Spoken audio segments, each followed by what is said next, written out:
જામનગરના હાપ્પા યાર્ડમાં સિઝનની નવી મગફળીની બોણી થતાં 20 કિલોના ₹1,825 ભાવ નોંધાયો. જામનગર જિલ્લામાં સિઝનની નવી મગફળીની આવક શરૂ થઈ છે. આજે નવી મગફળીની 5 ગુણીની બોણી નોંધાઈ હતી. ચંદ્રગઢ ગામના ખેડૂત ગિરધરભાઈ સભાયા નવી મગફળી લઈને હાપ્પા માર્કેટયાર્ડમાં પહોંચ્યા હતા. નવી મગફળીની હરાજીમાં 20 કિલોના ₹1,825નો ભાવ નોંધાયો હતો. આ ભાવ સિઝનની બોણીની મગફળીના હરાજીમાં મળેલો છે. ત્યારે આ અંગેની વિગતો હાપ્પા યાર્ડ દ્વારા આજે સવારે 11:30 જાહેર કરવામાં આવી. 1825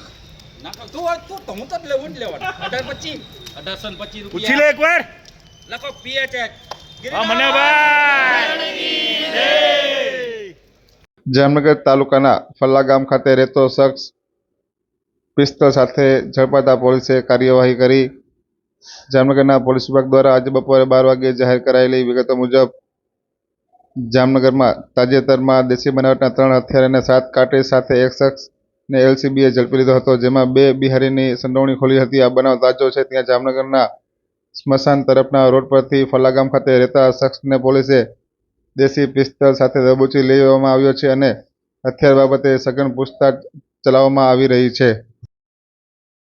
જામનગર શહેરમાં આગામી ઈદે મિલાદ તેમજ રક્ષાબંધનના તહેવારને લઈને પોલીસ વિભાગ દ્વારા શહેરના વિસ્તારોમાં ફ્લેગ માર્ચ યોજવામાં આવી. જામનગરમાં આગામી 26 ઓગસ્ટ અને 28 ઓગસ્ટના રોજ ઈદે મિલાદ તેમજ રક્ષાબંધન જેવા ધાર્મિક તહેવારો આવતા હોય જામનગર પોલીસ સતર્ક બની છે. બંને ધાર્મિક તહેવારો સંદર્ભે શહેરમાં કાયદો અને વ્યવસ્થા જળવાઈ રહે અને લોકોમાં ખોટો ભય ન ફેલાય તેવા હેતુથી જામનગર શહેરમાં પોલીસ વિભાગ દ્વારા ફ્લેગ માર્ચ યોજવામાં આવી હતી, જેમાં જામનગર જિલ્લા પોલીસ અધિક્ષક ડૉ. રવિ મોહન સૈનીની સૂચનાથી નાયબ પોલીસ અધિક્ષક જયવીરસિંહ ઝાલાના માર્ગદર્શન હેઠળ સિટી એ પોલીસ વિભાગ દ્વારા આ ફ્લેગ માર્ચનું આયોજન કરવામાં આવ્યું હતું. શહેરના 5 આટલી, ગુજરાતીવાડ, પટણીવાડ, ચાંદી બજાર, માંડવી ટાવર, હવાઈ ચોક, ખંભાળિયા ગેટ, સોમનાથ ચાલી સહિતના વિસ્તારોમાં આ ફ્લેગ માર્ચ નીકળી હતી. આ અંગેની વિગતો ગઈકાલ સાંજે 8 વાગ્યે સામે આવી.